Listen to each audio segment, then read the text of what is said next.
Good afternoon. It's 5:30 in the UK, and welcome to this week's What Comes Next Live.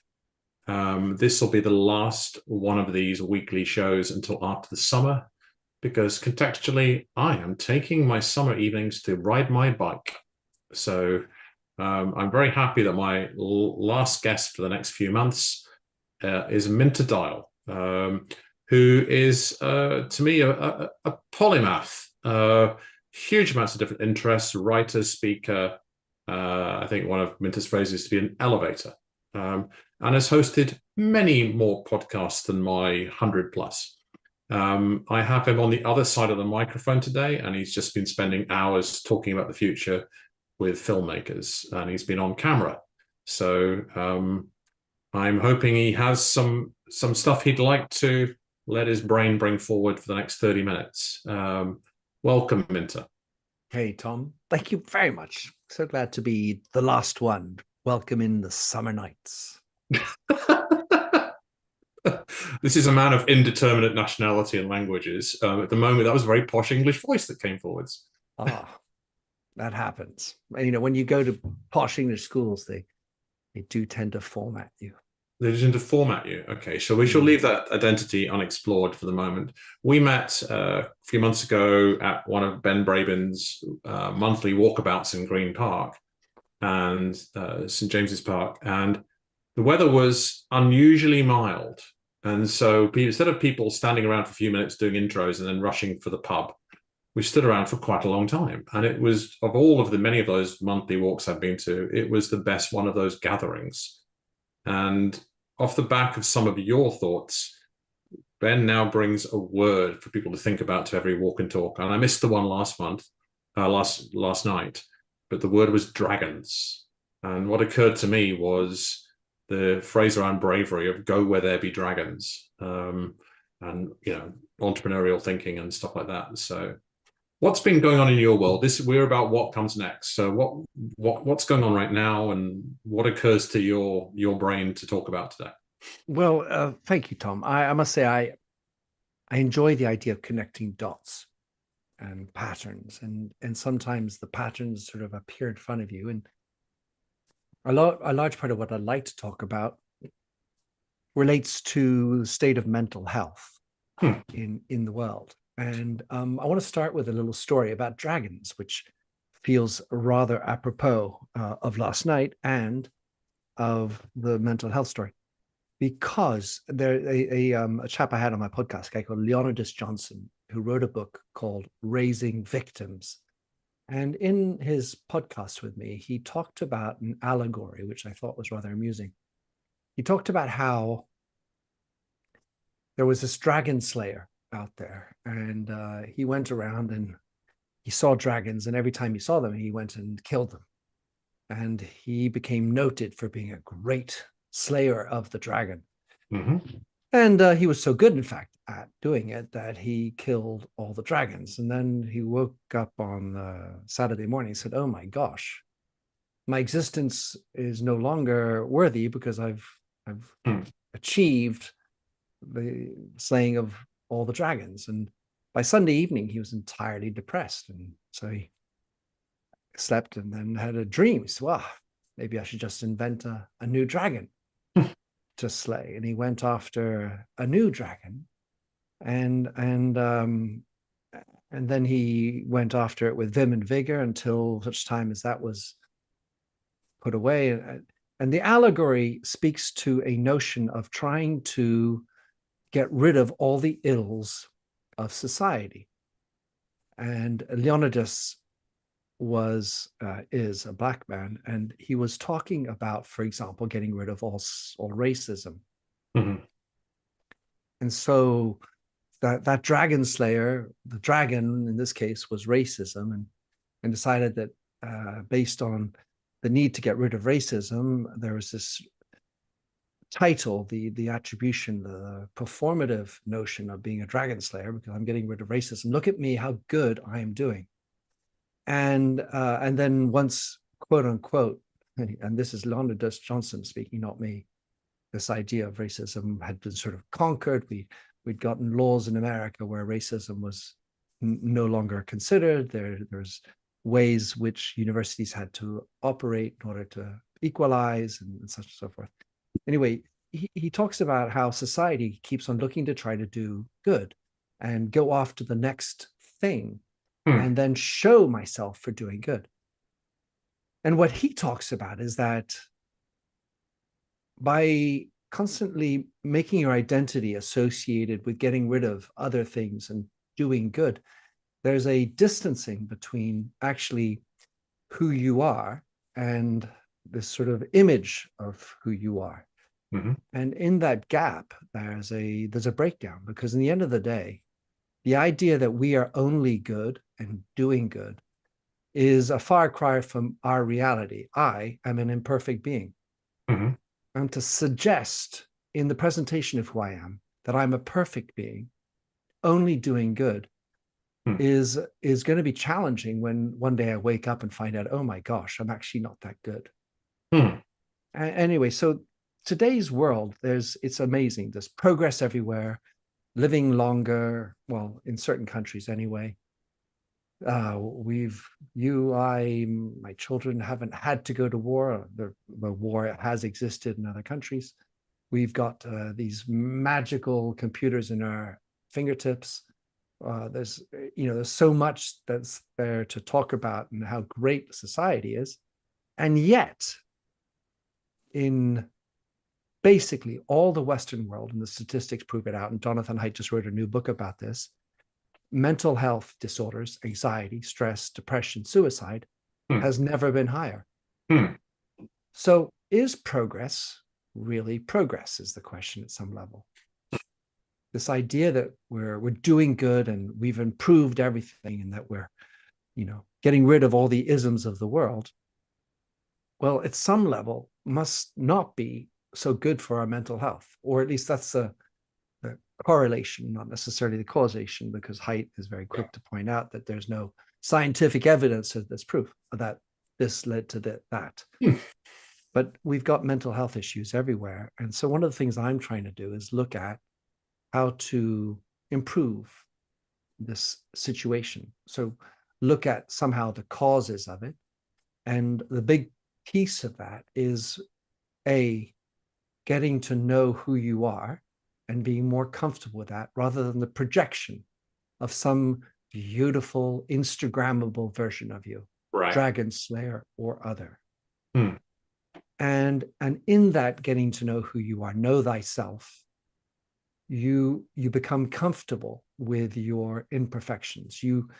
Doesn't mean you necessarily are going to not try to improve, but you need to come to grips with the fact that you're an imperfect being, and that you have imperfections, and that you also will have to suffer things like pain, that life is actually about challenge and risk and ultimately death.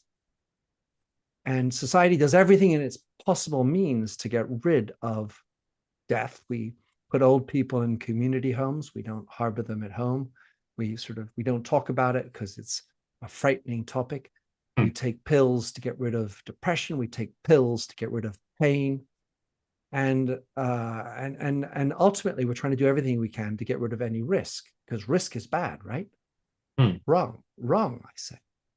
There's an expression I like to trot out. It's a little bit provocative, but bear with me. An adventure without risk is actually not an adventure.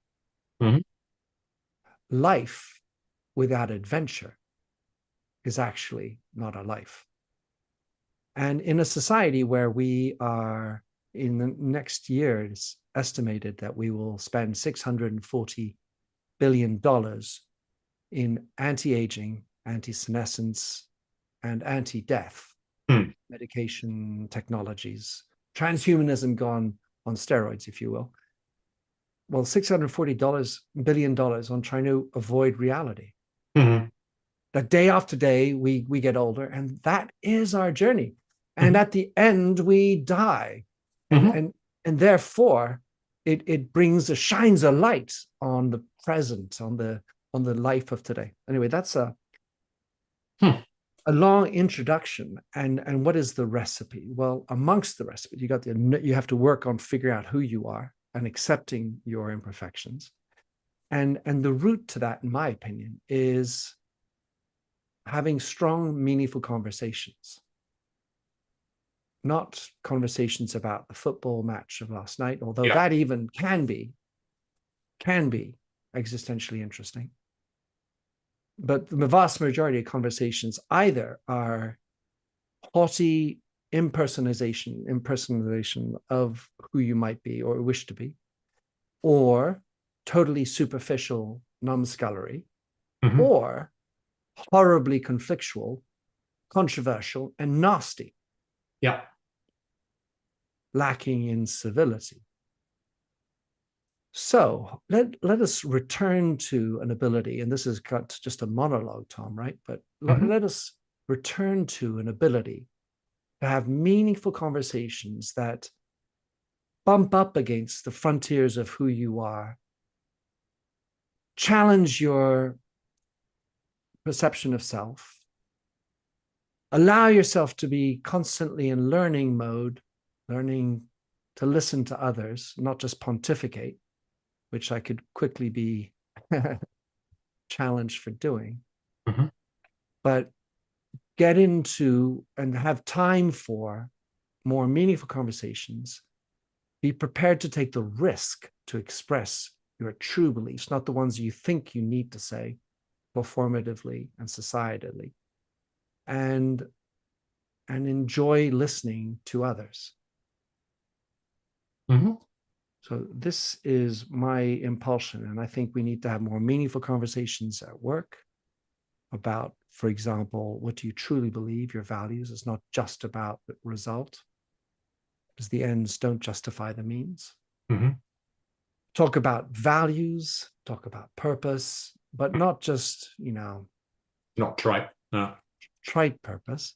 Then at home, let's encourage, not if we can insist on, having family dinners where there is no technology on board. When you don't know the answer to something, you don't snap the telephone, Google it up and all. You continue to confront the fact you don't know it, that your brain didn't retrieve the information. And you go with that, and you have these conversations that are deeply human and normal and messy, and encourage having sparky conversations on difficult topics, not just, what did you do today, honey? Speaking about with your wife or your spouse or your child, whatever. And have more meaty conversations. Do it with strangers, and risk putting yourself out there. Because we've kind of got this riskless. We're risk averse. You can see it in so many elements, and certainly, I think it underpins how most Western countries approached COVID, and you can see the scars still today, where we don't want to have any pain, we don't want to have any death, and for me, it is my belief that this lack of acceptance has what stimulated the mental health issues we have today.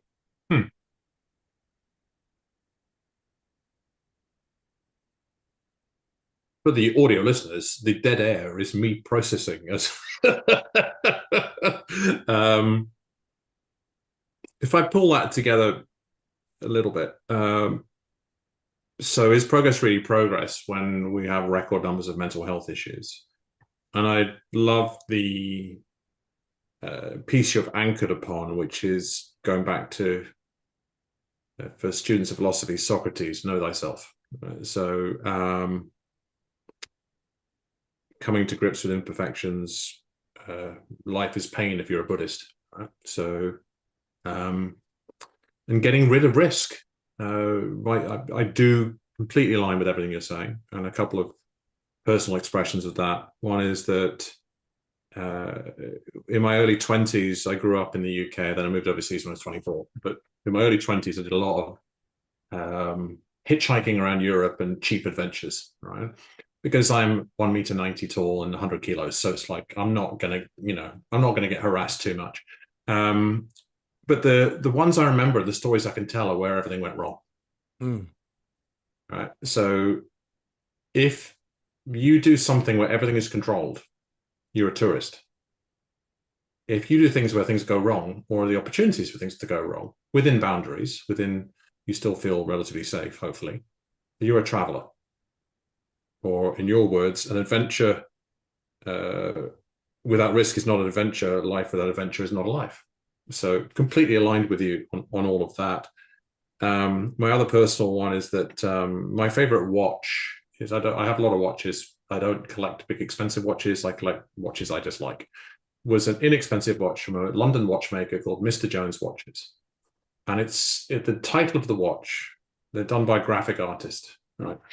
The title of the watch is called The Accurate. And on the two hands of the analog watch, on one of the hands, it says, remember. If you're, I'm sure you're a student of the Roman Stoics, what do you think what might say on the other hand? It says, you will die. Mm. Which in the Stoics is memento mori. Mm. My favorite watch. I've had it for many years, and I'm a student of the Stoics. And just over 2 years ago, I was unexpectedly diagnosed with cancer. Right? It's rarely expected, but. Well, I had no symptoms. So it was out of a screening program. So I was asymptomatic. They said, we're going to have your colon out, and you're going to have half your colon out. And then by the way, you're going to have chemotherapy and all of this stuff. Mm. And I just found it quite fascinating to be able to draw upon, at some level, having worked as a coach for many years and tried to go where places I wouldn't want to take my clients, right? So always go further than you used to take your clients. Relatively, I am certainly an imperfect being. And I've done a lot of work on knowing who I am. And I've found, for example, the language around cancer is based upon people not wanting to confront pain and fear. The language people use who are not going through cancer is to their friends and family, because they don't want to face this difficult conversation, is all around fighting it, and you're a warrior and you're a battle. And I thought, what's that saying to all the people who will not come through? So I wrote extensively about it. I had a daily blog for 7 years. And for that period of time, I wrote a lot about my experience and what I felt, and what was going on for me. But I felt really well equipped, because I feel I know myself to a large extent, and I could talk about what it felt like. And my language was always in the positive framing. I referred to it as a health journey. And what am I learning about myself through this? What does it mean to me? Would I be okay if I did die? As it happens, for the audience, I am in very good health. I have this sort of Damocles hanging over me for life. It could come back, and if it does, it's not good, right? But it's, into every life some rain must fall, right? But it was the memento mori was the anchor. It's like, well, it is what it is. And it's not stoic in a defeatist sense. It's stoic. Memento mori to me is one of the most powerfully positive phrases in the world, because it's all about, remember you will die, live now, live for the moment, have real meaningful conversations. Don't just be vacuous, don't be superficial. So I do love the fact that the reasoning behind you saying, here's a word to talk about, is because people don't just go, so what do you do? Oh, are you busy? My own personal introduction, if I do get dragged to a networking event, and I don't like superficial conversations, the one that Ben runs is not superficial. It's pretty cool. People say, what do you do? I say, I wrestle elephants, right? Because it either has people who want a superficial conversation and run away, or people go, what do you mean by that? And then you get it, and all of a sudden it can spark a good conversation.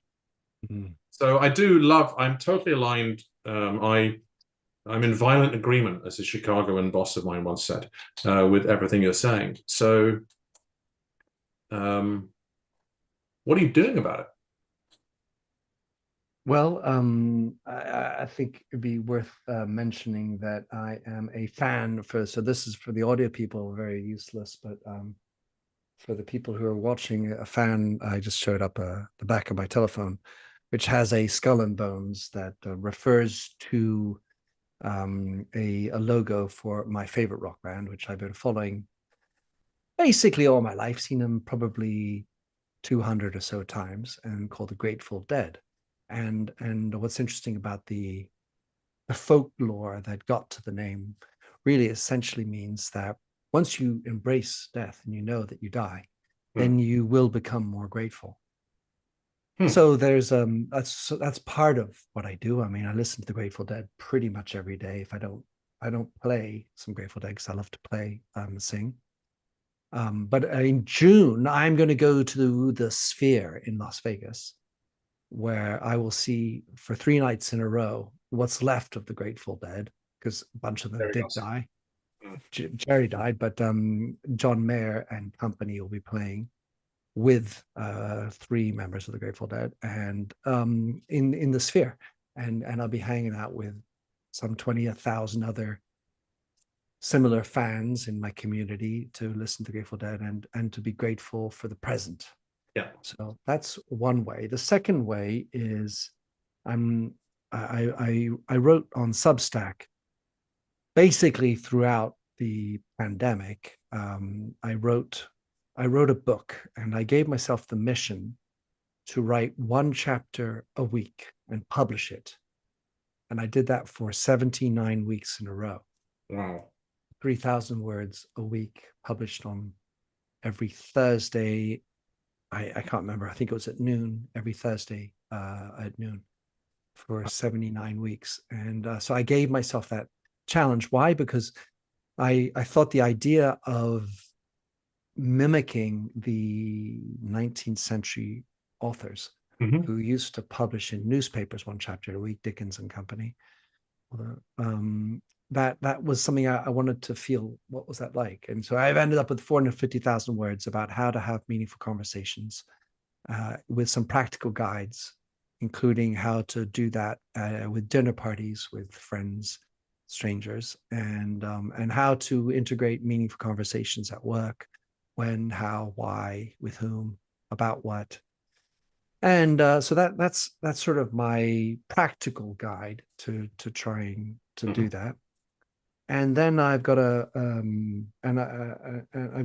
been following, and I've written a book about artificial intelligence with a specific beat on how to inject or encode empathy into AI. Hmm. And where that comes into play is, on a practical note, do you injecting empathy into your communications is generally very positive. Depends on what your intention is, but it is a good route to getting to a better conversation, a better understanding of one another. Yeah. And it's also going to be interesting as AI improves, as it has, to come up with some form of therapeutic AI, Hmm. where there's a number of initiatives. One's called empathy.com and empathic.ai, hume.ai, and Scott Sandland has Cyrano.ai. So there's a whole bunch of these different Hmm. applications that are attempting to create effective therapeutic AI, which will also deal with the mental health issues, because we have a dearth or scarcity of therapists in basically all of the Western world as well, which is, sort of like a good cocktail for a screw up. Hmm. Although at the end of the day, what I'm really preaching for is not necessarily to have more therapists or to need the therapeutic AI. I'd much rather us figure out how to know ourselves and embrace our imperfections and figure out how to have meaningful conversations in society without needing all that stuff. And by the way, taking psychedelics, another great way to deal with this. I mean, it's amazing all the research that's come out to show how psychedelics in generally good surroundings are useful for dealing with certain pathologies like PTSD, fear of death, and addiction, and so on. So AI, psychedelics are 2 of my favorite topics, and both of them have applications towards helping with mental health. And both of them, it turns out, and that's as symptomatic, in my opinion, of how society is sick in and of itself, is that society tends to wish to hold to a higher standard both AI and psychedelics than they hold themselves Hmm. to. I don't know who exactly said this, but I've repeated it frequently. It's much easier to criticize somebody else Hmm. than to know yourself. Hmm. And so we quickly like to point fingers at, blame others, criticize others. Oh, AI, well, it's never good enough. Look, oh God, it has bias, and look how horrible it is. Huh. What about, you, right? Me. And then psychedelics. Oh gosh, psychedelics are terrible. I heard about the story of this one chap who took psychedelics, and 5 years ago, he took it and he fell off a bridge and he died. So we prefer to look at that one bad news, forgetting that he might have had other cross symptoms that might have contributed to that, rather than look at the enormous efficacy rates. I mean, lasting, effective therapy in good conditions of psychedelic assisted therapy. And so it's like, we don't want to do that. We don't want to move until it's perfect.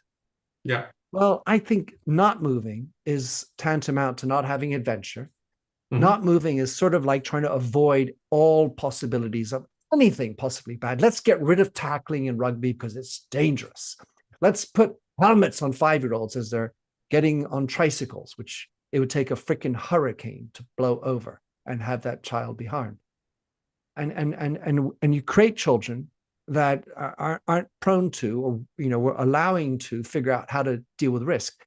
Resilience and understanding how to get through hardship happens through getting through hardship. The muscle of resilience needs to be practiced.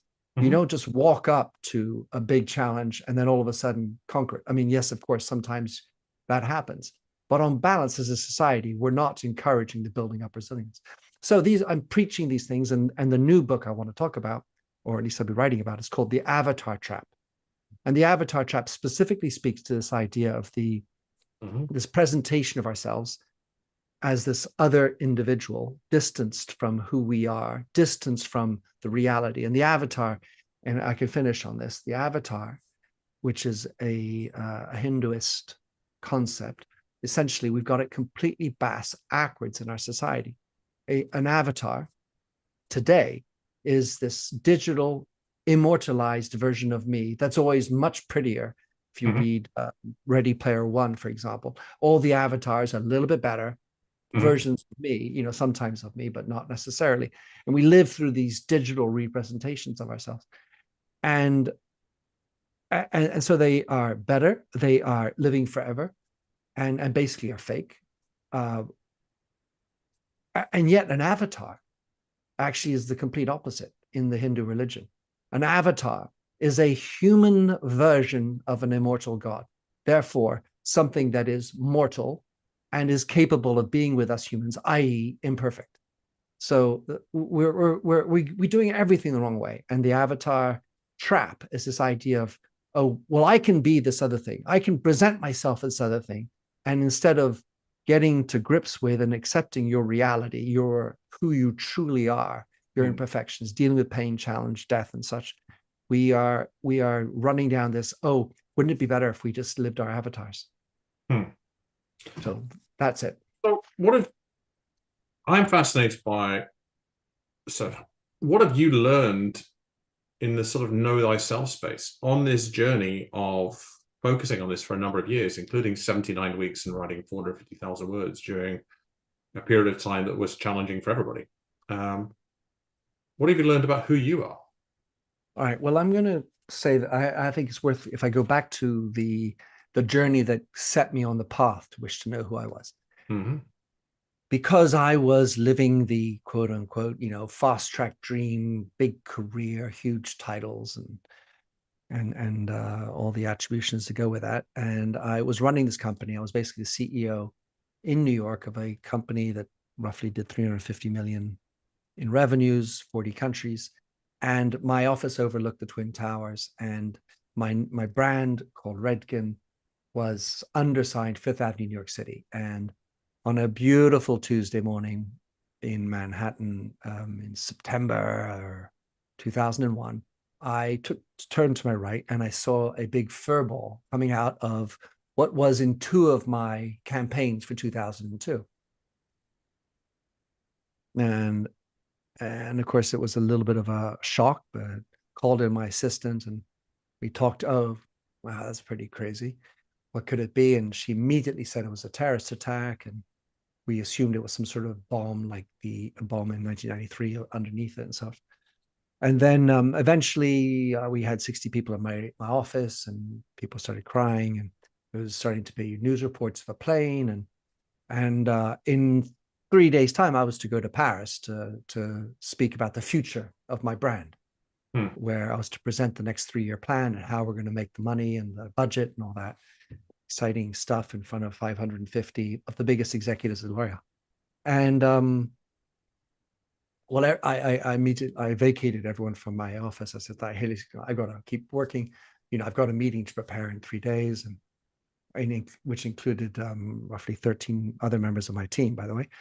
And then as I'm talking to Paris, my boss in Paris, I with an old phone, by the way, with the little wires, I was always playing with it. But I saw another airplane, and I just was watching it and talking, and I said to Nicolas, listen, I need to, I was going to hang up right now. So I hung up, and I just stared and watched what was happening, because I was thinking in my head, this was a Canadair that was going to drop water to douse the flames on the existing North Tower fire. And of course, it didn't. It did this wicked circle around and came back in. And then I saw the explosion. I lost view of it at one point. Anyway, all this to say, I then was starting to think, well, oh, wow, how actually exciting is it to sell shampoos? How meaningful is this all? And as it happened, that the night before, the September 10th, my father had come to visit me, and I hadn't seen him in quite a while. I mean, really 2 years, during which time I had 2 children, and he'd come to visit, and I had not been able to give to him a 400-page manuscript that I had researched over the course of the last 10 years about his father, after whom I was named. And so the next day, his plane was canceled, and he ended up coming back for dinner. And I felt so obliged to really explain to him everything I had found out about who his parents were, both. So his father was killed in the war, and his wife then killed herself after the war. And through the research of who my grandfather was, I ended up having to think more about, well, this is the man after whom I was named, but by the way, who am I within all that? And there's the genetic component to it. Obviously, I didn't know him, and he died at the age of 33. And then there's my father in all of this, and then there's me in all of this. And here's the point. Lots of other things happen, of course, for me, but I end up saying, well, I need to figure out what is going to make my life meaningful. Right. And how I'm not going to just run off and do some sort of Mother Teresa like activity and do good. That's really what it's not about.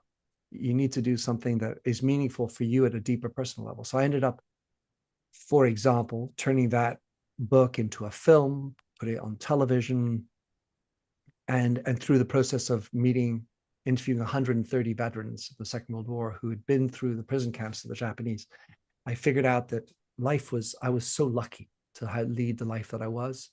And I also figured out that there's a real thing called hardship. And so what can I do within my life that's going to allow me to confront me more myself, get to the boundaries of who I am, my imperfections and such. And here's the real learning of all this is I became intentional about leaning into some idea of who I am and who I wanted to be. In other words, there's an acceptance of who I am, where I am. Yeah. I was this corporate stiff, living a life, doing things. But let's say now I want to figure out who I want to be, and how do I go from A to B?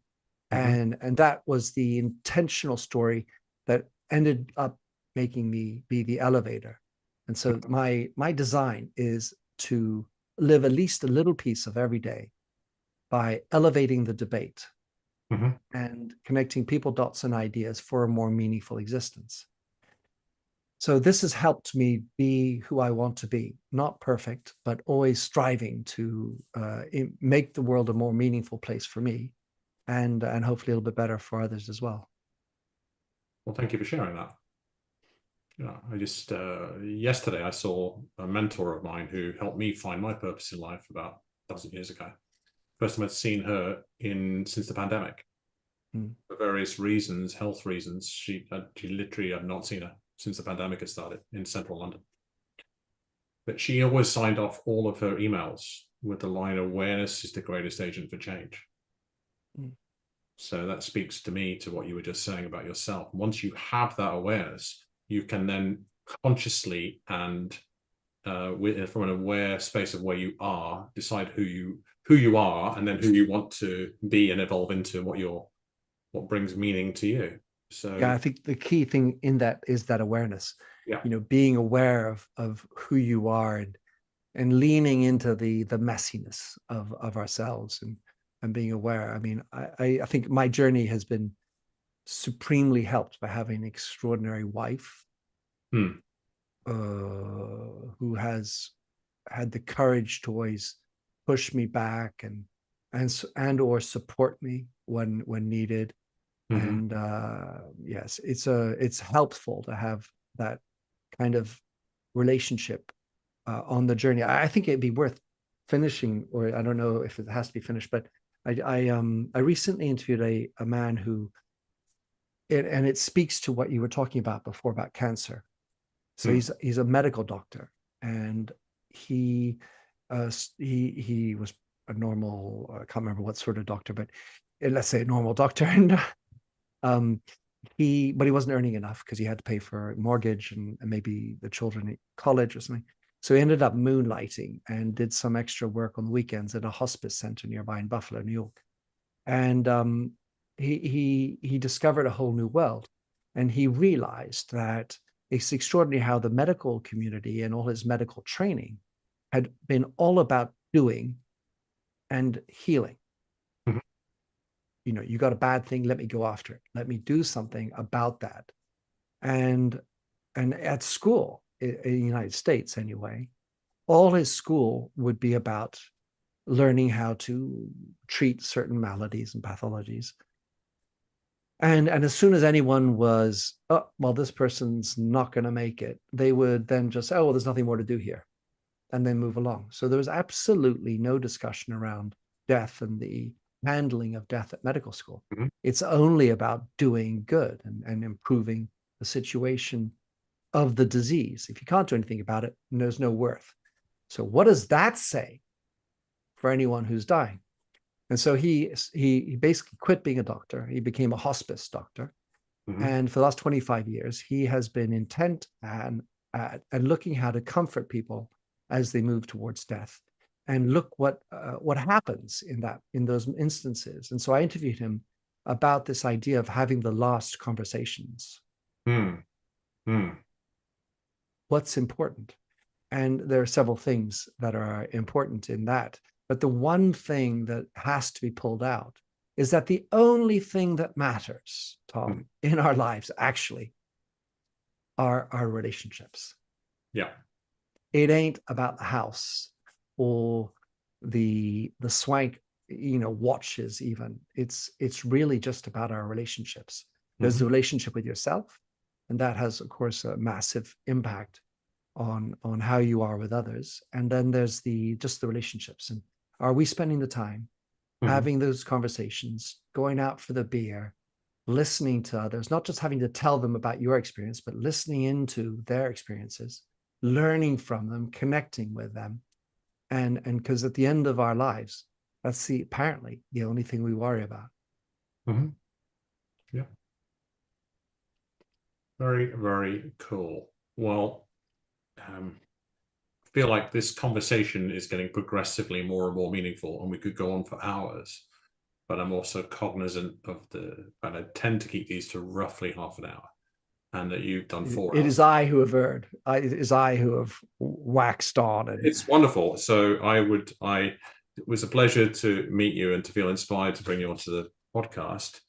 And I would very much like to meet up again soon and continue the conversation and to listen to what's going on. I'm very intrigued, and I hope that one of the things that could be the what comes next would be you and I can meet up again soon and talk and have another meaningful conversation and drill down and in different directions.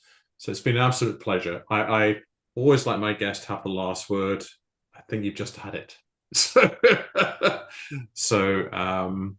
with that, my deep appreciation for your time, and it's been an absolute pleasure. Thank you. Thank you.